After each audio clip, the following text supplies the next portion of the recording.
For our family, the cure has been about establishing a time in our day when we can all learn together. A time where the oldest, me, down to the youngest, can study largely from the same curriculum, be read to from the same books, and contemplate the same ideas, each at their own ability.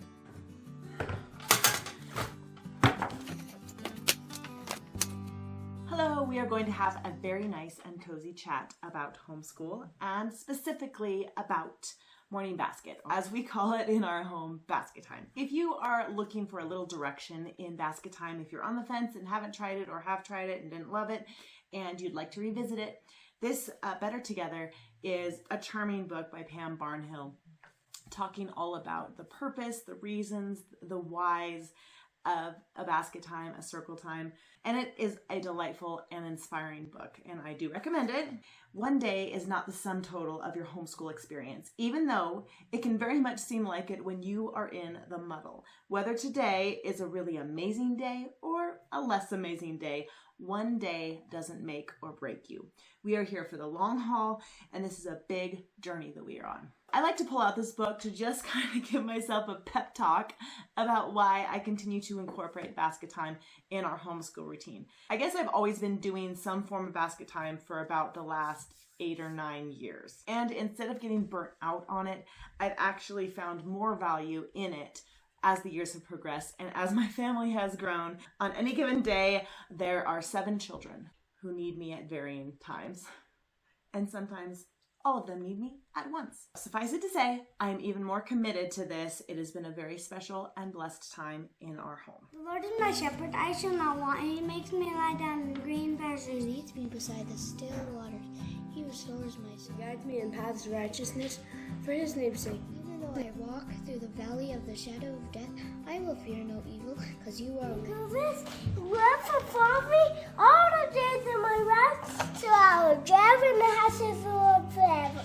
So we are going to go into what I have planned for our basket time this school year. You need to have kind of an idea of how much time you want to spend in your morning basket. And for me, I want to spend anywhere from 30 minutes to an hour, depending on how content my children are and how the flow is going and how much time we have. Because I don't every day know exactly how much time we're going to spend, I have a priority list. And that is really important so that you don't end up feeling frustrated about your basket time, just like you feel frustrated about some of the other subjects in your homeschool day. One thing that is really important to me and my family is to make sure that we have some sort of devotion or a Bible time together. What I have for that is the Eggermeyer's Storybook Bible. I love that. We read a small portion, and then this year I have this Discover Journal that we got over the summer that I'm just going to kind of do a little bit with the kids at basket time. This was part of the National Bible Bee curriculum where you study throughout the summer. That's my priority list. I start with Bible and then we go into some of our poem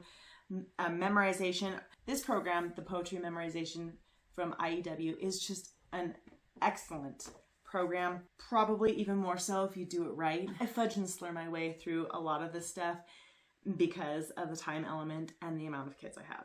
I will probably pull some of the poems out of the first level for the younger kids and then get to level 2 and 3 for the older kids. The Charge of the Light Brigade, a great poem for boys. I have a lot of boys, and so poems like that, they really appeal to that masculine heart of a young boy. Last year we did Memoria Press's Insects and really enjoyed it. This year we are going to do mammals. So what is it? We have a student workbook, a teacher's guide, and then this is the book. This is really pretty and fun. I'll just read a page or two, and then we do the work page all together as a group. So basically I'm just asking questions and we're having discussion. Anytime you have workbooks that require a lot of printing, boys and girls are really different. My daughter didn't mind this kind of stuff, loved it. My boys, they see something like this and they're like, eh. They've just lost interest in the topic. And this is a really valuable lesson. It has been for me, is because I want to continue building interest in my children for everything that we're learning about. So if I'm the one writing, that's fine. It's not a big deal because the intention here is for them to learn something about the animal kingdom, God's creation, mammals. And I also, from our insect study last year, they have this cool little insect guide. And I keep it in there because when we find bugs outside, which we do all the time, and my boys will bring me bugs, and now my daughter, who's 2, will bring me bugs. They can look at this little insect guide and find the picture and then learn what the bug is named. Hooray. So I have our new read aloud we're going to do.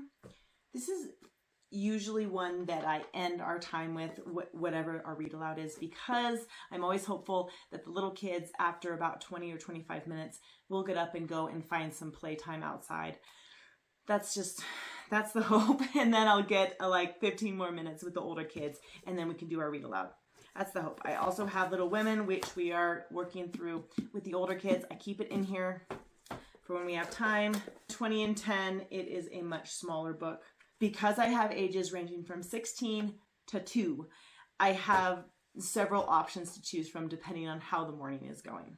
And so I'm winging it every morning. Then I pick out books that are just going to be fun, colorful to learn. These are for the purpose of geography. Also, Children's Picture Atlas and the Beginner's United States Atlas. If you are wondering if you should put a subject in your morning time basket, she offers just some guidelines to help you out. Is it a subject that can be done in a short amount of time, say 5 to 20 minutes? Is it a subject that your entire family, or most of them, can experience together? Is it a subject that you want to do, but doesn't fit necessarily in your normal school routine? Is it a subject best studied in community with opportunity for discussion? And is it something that you enjoy? This is my morning time binder that I have had since we first started morning time, and I just put stuff in it that we've done throughout the years. I've laminated a bunch of stuff, so when we were doing Bones of the Body, laminated, so we can go over these at any time. I have the scripture passages that we've memorized, and so sometimes I'll just do a throwback and pull out the scriptures that they mostly have memorized, and we could just all do them together. I also have some laminated sheets of short scriptures, and sometimes I will have them copy out a scripture from the laminated sheet. Bunch of poems that we've memorized, more Bones, Gettysburg Address. I actually like going back and seeing the different things that we've studied in our basket time together. Morse code, measurements of time, just different things that I'd like to have them memorize that sometimes you get along in your math and you realize, wow, I never taught them that 1 hour has 60 minutes. Different things like that. If you are even considering doing a morning time, put it in the comments. I would love to talk to you further about this.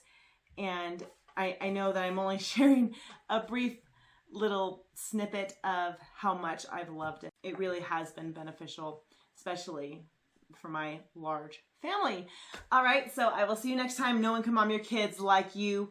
You guys, I'm so proud of you for homeschooling your kids. I can't even tell you. Just look at my face. I'm proud of you.